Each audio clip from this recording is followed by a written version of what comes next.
Hello and welcome back.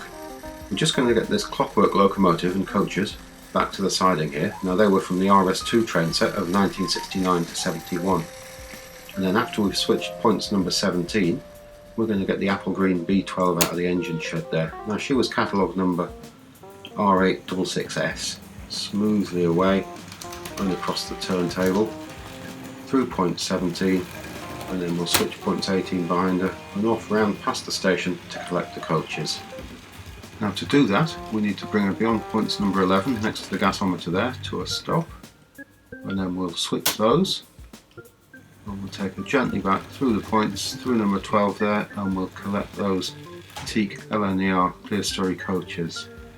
Smoothly away, nice and powerful and gentle through the points, very well behaved, and then we'll switch number 11 behind them. From what I've read, these terrific looking coaches were only available between 1972 and 73, and they only seem to have featured in the catalogue in 73.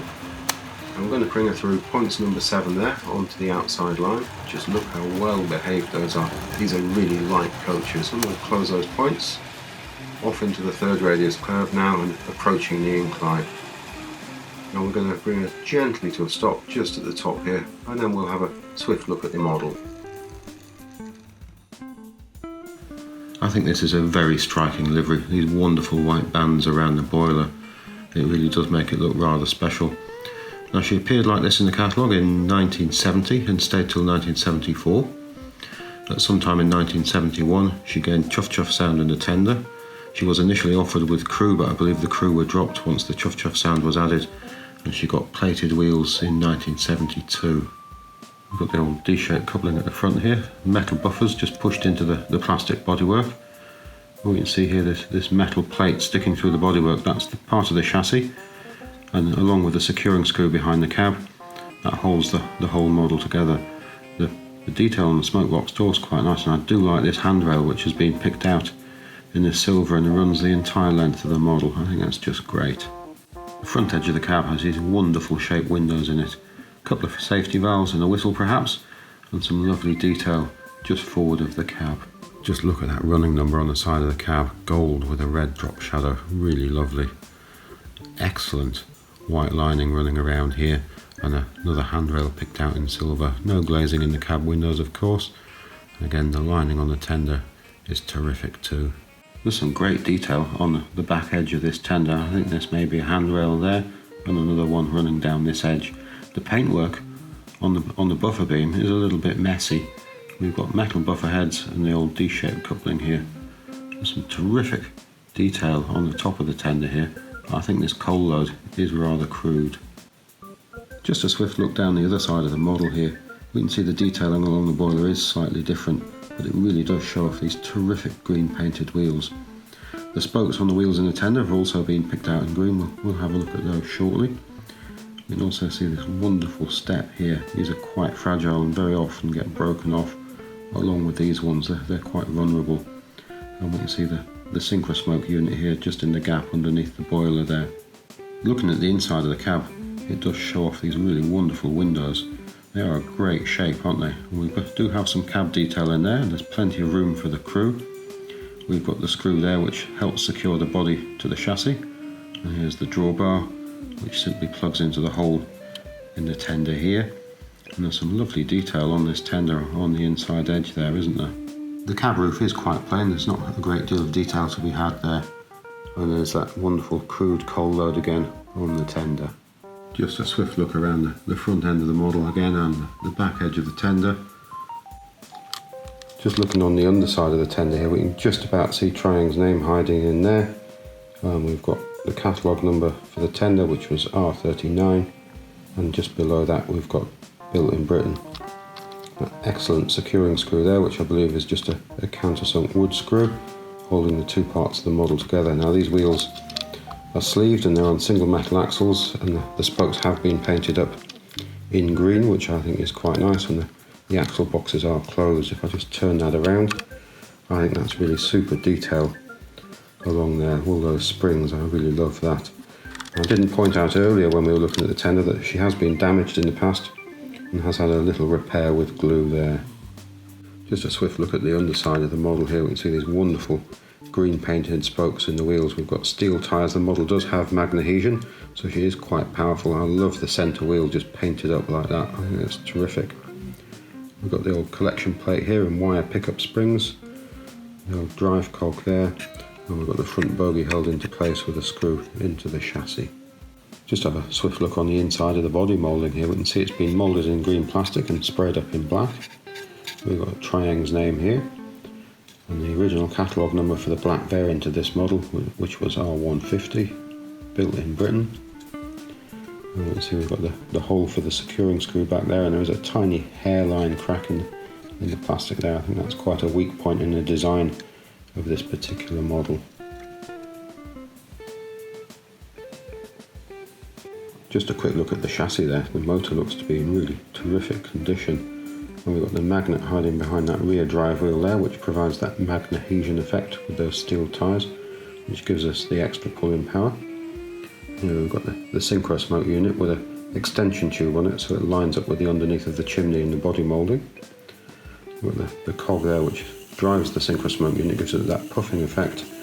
That's just driven off the worm there, which also drives the drive wheels. Quite a simple thing really, but you do need to run it rather quickly in order to get any smoke to come from it. Just have a quick look at the other side there. So sadly no box with this model, and off we go again. Absolutely effortless with those coaches. As I said earlier, they are quite light, so I don't think she really needs the magnesium to pull these, but it doesn't harm. Look at that beautiful shot coming across the bridge there. And we are going to pick up quite a bit of speed coming down the incline now, but not quite enough to generate any smoke. Looking great as she comes past those blue and grey coaches underneath the gantries, and then we'll swing back round under the elevated section. We're going to have another great shot as she comes towards the camera, looking underneath the elevated section from the other side of the layout there. Hear her clattering over the diamond crossings and the points there. Absolutely terrific. She storms into the third radius curve again and up the incline. I think these coaches just look terrific, especially with that red signal reflecting on the side of them there. And away around the elevated section and towards the suspension bridge now. I think we'd better have a look at the coaches. Unlike the locomotive, I've got the boxes for all of the coaches. They're in various different conditions. The numbering is quite interesting as well. Here we've got the catalogue number of R24, and then somebody scribbled in afterwards O24. And then looking on this one here, we've got it printed as R024, but then just on the far side of the label it's printed as R24, and then the brake coach, that's simply got R025. Pricing's quite interesting too. I don't recognise the pricing or these handwritten prices here, so I'm not sure where they came from. The other end of the boxes just have the company name. Looks to have been a price ticket on here at some time or other, and it's been peeled away. And this one's clearly a slightly lighter red to the rest of them. The cellophane windows are all present, although some of them have begun to peel away a little.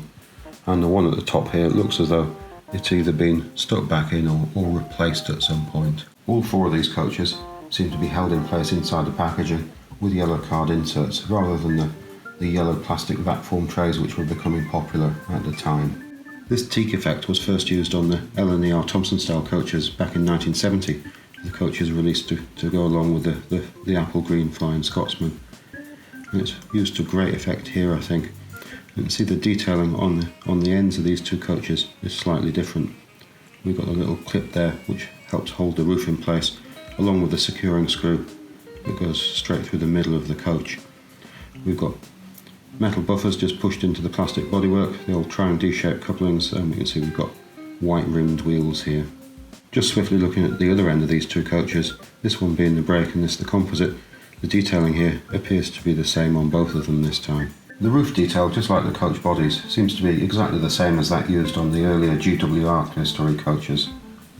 Don't they look terrific when you look down the sides of them? Here's the brake, we've got a running number of 62420, and the composite has running number 61456, printed in yellow on the sides along with L.N.E.R. You can see these wonderful white rimmed wheels there. It really gives emphasis to the wheels, doesn't it? I'll have a swift look here at the earlier GWR version. Now to me, These Teak ones look far superior to these, although it's the same moulding, it just looks like a much crisper thing. We'll just put that one to one side. And just a swift look down the other sides of these coaches whilst we're here. The detailing really is rather fine. Just have a look at this great stuff going along on here. I'm not quite sure what this stuff is, but we've got what are possibly door hinges there.